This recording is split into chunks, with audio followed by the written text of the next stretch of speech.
Monsieur le député, la parole est à monsieur Arnaud Viala pour le groupe Les Républicains, pour 5 minutes.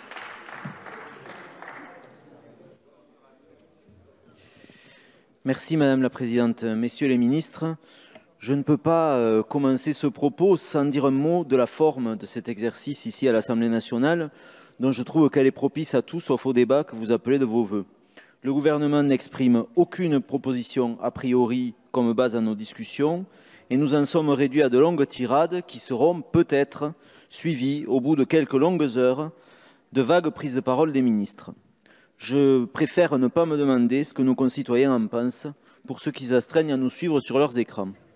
Mais c'est précisément de nos concitoyens et de leurs attentes que je veux vous parler, car c'est pour cela que nous sommes ici et qu'ils ont en effet beaucoup de choses à dire sur les sujets de l'organisation de l'État et des services publics.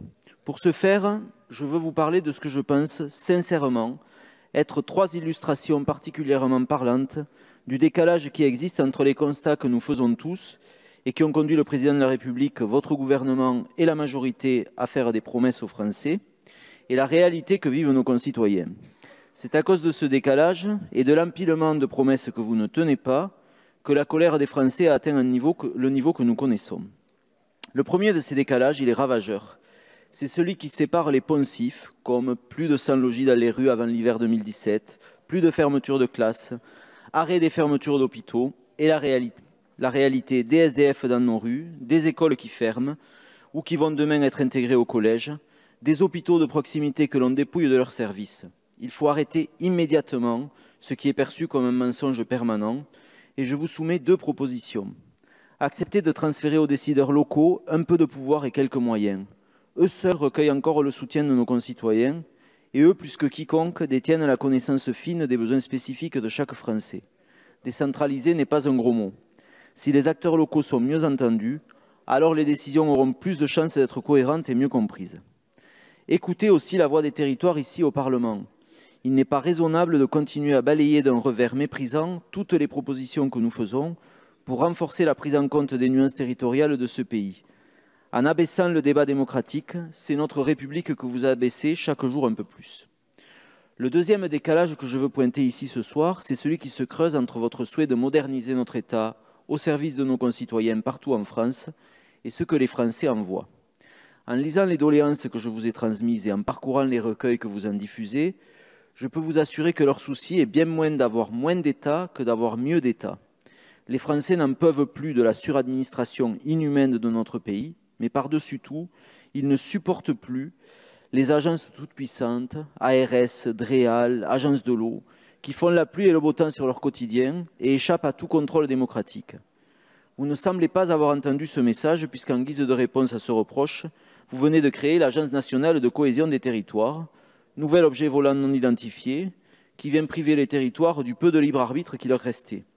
Nous vous faisons une proposition toute simple. Au lieu de tout ça, rendez aux préfets des départements quelques moyens et du pouvoir pour faire exister l'État localement et prendre en compte les attentes du terrain. Ce sera infiniment plus salutaire et plus en phase avec ce que les Français veulent.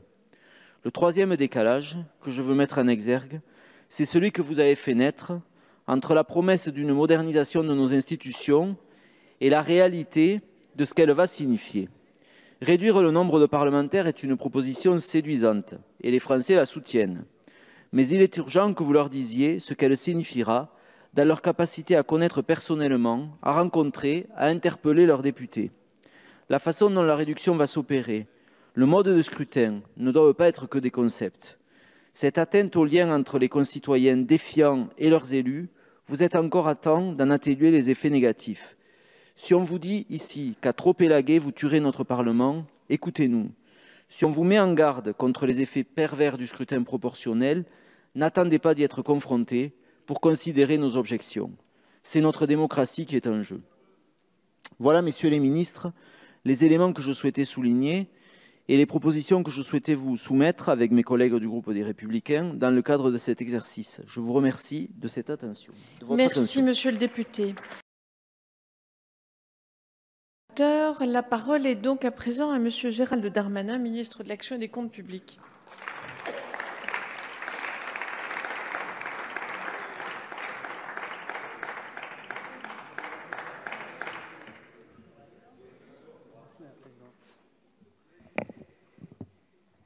Madame la Présidente, Messieurs les ministres, Mesdames et Messieurs les députés, permettez-moi de dire d'abord merci.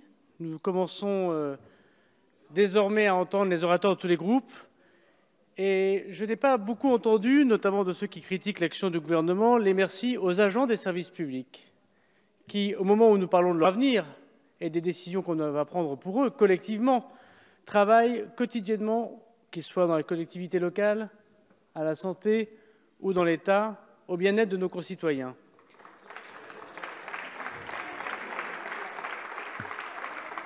La critique est facile, remercier est parfois difficile. Il est vrai que les agents des services publics, sous tous les gouvernements de la République, et singulièrement, puisque nous leur en demandons beaucoup, sous notre gouvernement, nous remarquons qu'ils savent faire le service public avec l'esprit d'encouragement de la République chevillé au corps. C'est vrai que beaucoup ici ont douté, il faut bien dire plutôt de ce côté-ci d'hémicycle, de leur capacité par exemple à faire l'impôt à la source, mais je n'entends plus aucune critique, j'imagine que vous remerciez les agents des finances publiques. Permettez-moi par ailleurs de m'étonner que sur les orateurs qui se sont inscrits, que j'ai écoutés avec attention avec mes collègues du gouvernement, oui, mais madame, je vous ai bien écouté, madame Cusser, et je vais vous répondre dans quelques instants, n'ayez aucune crainte. Comme vous, je sais faire plusieurs choses à la fois. Il y a sur les orateurs de l'opposition, il y en a eu une petite dizaine, 10, et il y en a 7 qui sont absents. Les mêmes m'ont d'ailleurs dit, avec mes collègues du gouvernement, qu'on est toujours là pour les écouter. Alors je regrette que Mme de la Rodière est partie, je regrette que M. Abad soit parti, je regrette que M. Larrivé soit parti. On aurait pu leur répondre. Je crois que lorsque l'on souhaite... Non mais attendez, les communistes ont des défauts mais ils sont toujours présents. Vous pourriez m'applaudir. Mais c'est vrai que c'est un peu étonnant la discussion de gens qui nous disent qu'on ne les écoute pas et quand on va leur répondre qu'ils ne sont pas là. Mais je suis sûr que de là où ils sont, ils nous entendront. Nous pouvons tirer d'abord vers une question compliquée quelques idées simples. D'abord, chaque orateur, je crois, l'a dit, les Français sont attachés à leur service public.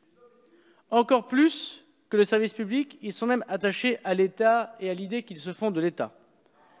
Et en étant attachés à l'État, ils sont également attachés à leur commune. Ce qui n'est pas...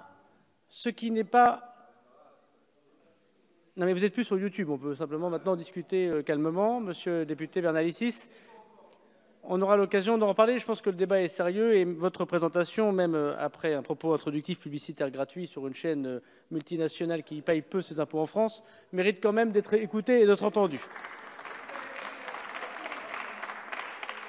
Les Français... Monsieur Bernalicis, seul Monsieur le ministre a la parole, s'il vous plaît. Merci Madame la Présidente. Les Français sont attachés à l'État et à leurs communes. C'est ce qu'ils ont dit tout le long de ces grands débats, et vous êtes plusieurs, quels que soient les bancs, à l'avoir rappelé. Ce n'est pas très étonnant, puisque la commune, le maire, est à la fois l'élu, bien sûr, de ses concitoyens, mais aussi l'agent de l'État. Et ils sont attachés à l'État.